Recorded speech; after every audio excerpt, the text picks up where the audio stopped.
네, 나만의 주치의를 만나보는 시간이죠. 데일리 건강 시간입니다. 자, 오늘은 치과 전문의 김광렬 원장님 나와 계십니다. 어서 오세요. 네, 안녕하세요. 치과 전문의 김광렬입니다. 네, 반갑습니다. 자, 오늘은 어떤 주제로 이야기 나눠볼까요? 임플란트 시술이 대중화됨에 따라 임플란트 시술을 받으시는 분들이 많은데요. 네. 그렇게 시술이 많아짐에 따라 부작용으로 고생하시는 분들 또한 많아지고 있습니다. 네. 임플란트 시술에 있어 어떠한 부작용이 있을지 미리 알아두시면 시술을 앞두고 계신 분들에게 도움이 될 텐데요. 그래서 오늘 구체적인 내용 알려드리는 시간 준비했습니다. 저희가 항상 강조하는 내용이 아닐까 싶어요. 어떤 수술이든 간에 뭐 미미하든 치명적이든 부작용이 생길 수 있는데요. 이거를 알고 받는 경우와 모르고 받는 경우는 큰 차이가 있죠. 더군다나 요즘 임플란트는 많이 대중화돼 있다 보니까 부작용도 그만큼 좀 많이 있지 않을까 싶은데요. 실제로 어떤 부작용이 있을지 뭐 조사 결과 그런 게 있을까요? 네네. 2010년부터 12년까지 한국소비자원에 접수된 바에 의하면 네. 신경 손상으로 인한 감각 이상, 임플란트 주위염, 보철물의 탈락 및 파손, 임플란트의 유착 실패 등 다양한 부작용이 보고되고 있습니다.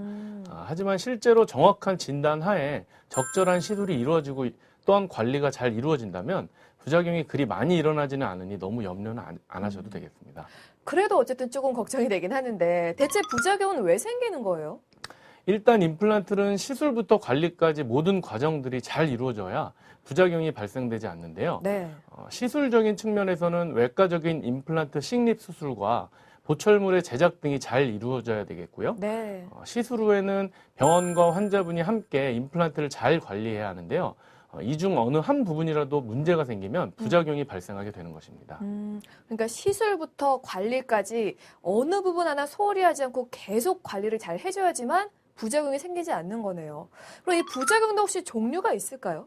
네, 일단 크게 시술 직후에 나타날 수 있는 부작용과 네. 시술 후 장기적으로 임플란트를 사용하고 있을 때 나타나는 부작용으로 나눌 수 있는데요.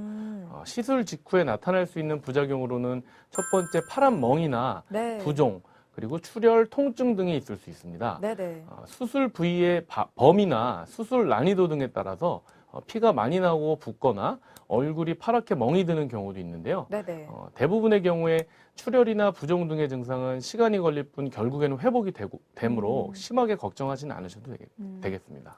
그러니까 가장 일반적으로 나타날 수 있는 시술 직후의 부작용이 뭐 붓기나 멍, 또 출혈이라고 꼽아 주셨는데 이거 외에 혹시 시술 직후에 나타날 수 있는 다른 부작용으로는 어떤 게 있을까요? 네, 두 번째로 나타날 수 있는 합병증으로는 신경 손상에 의한 합병증이 있습니다. 주로 아래턱 어금니 부분의 임플란트 수술 시 나타날 수 있는 부작용인데요. 네네. 그 아래턱 어금니에 주로 나타나는 이유가 따로 있나요? 아래턱, 즉 하악골의 중간 정도에는 아래턱의 얼굴살과 잇몸, 그리고 치아의 감각을 지배하는 큰 신경 다발이 지나가고 있는데요. 네네. 잇몸뼈가 얼마 남지 않아서 이 신경관과의 거리가 좁을 경우에는 임플란트 드릴링 과정에서 드릴이 신경을 손상시킬 수 있고요. 임플란트가 또한 이런 신경에 너무 가깝게 식립되게 되면 네. 손상되는 경우도 있습니다. 이 신경 손상 부작용은 사실 이름만 들어도 좀 아플 것 같고 무서워요. 당연히 뭐 멍이나 붓기보다는 회복이 좀 어렵지 않을까 싶은데 어떨까요?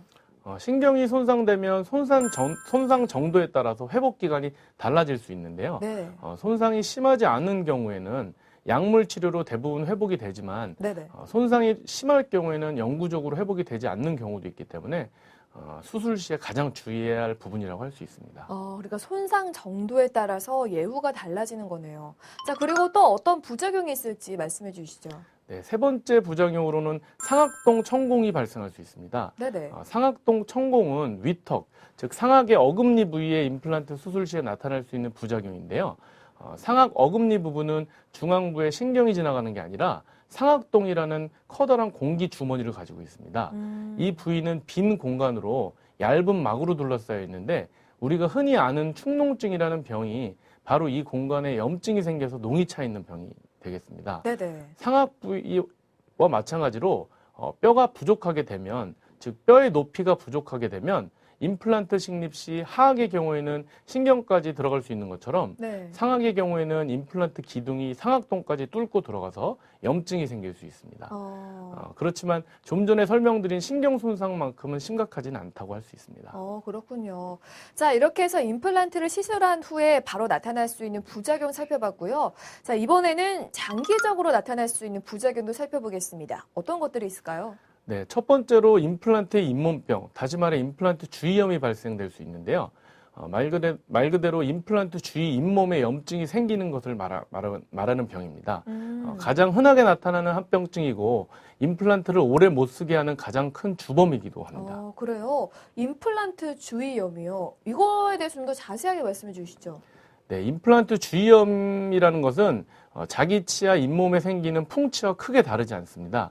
단지 잇몸 염증이 본인 치아에 생기느냐 아니면 임플란트에 생기느냐의 차이만 있을 뿐인데요. 입술질이 잘 안 되면 치아에 치태가 붙게 되고 네. 이것이 오래되면 단단해져서 치석이 됩니다. 네. 이러한 치석이 제거되지 않으면 치아 주위 잇몸 조직을 파괴시키는 잇몸병이 진행되게 되는데요. 임플란트도 이와 마찬가지로 입술질이 잘 안 되면 잇몸병이 발생될 수 있습니다.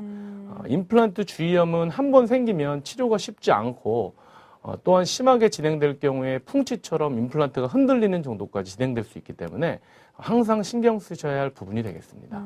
그러니까 입술질만 잘하면 이렇게 주위에 염증이 생기지 않을 텐데요. 혹시 그런 구체적인 방법이 또 따로 있을지 궁금해요.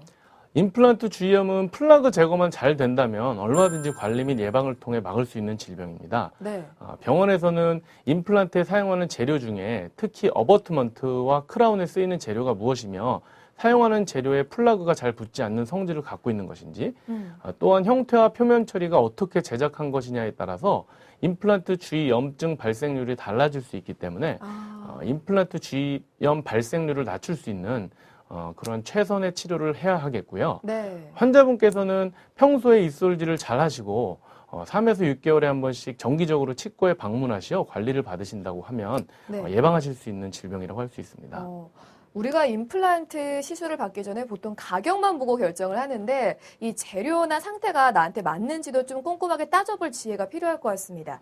자, 그리고 장기적으로 나타날 수 있는 부작용 또 어떤 것들이 있을까요? 네, 두 번째 부작용으로는 임플란트 파절이 있을 수 있습니다. 임플란트는 치아의 뿌리 역할을 하는 픽스처와 치아의 머리 역할을 하는 크라운, 이 둘의 연결 장치인 어버트먼트 이렇게 총 세 가지 부분으로 구성되어 있는데요. 네네. 치아 파절은 각 구성 부분에서 다 나타날 수 있습니다. 크라운의 경우에는 보통 PFM 크라운에서 잘 나타나게 되는데 크라운 부분만 제거한 후에 크라운을 다시 만들어서 부착하면 다시 사용이 가능하게 되겠고요. 네. 만약 어버트먼트가 파절이 일어날 경우에는 크라운과 어버트먼트 모두를 교체해야 되는 경우도 있습니다.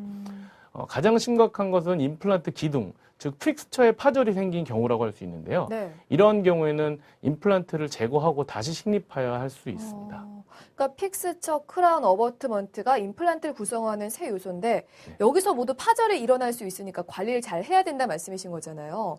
그러면은 어떤 점을 우리가 사용할 때 좀 주의해야 될까요?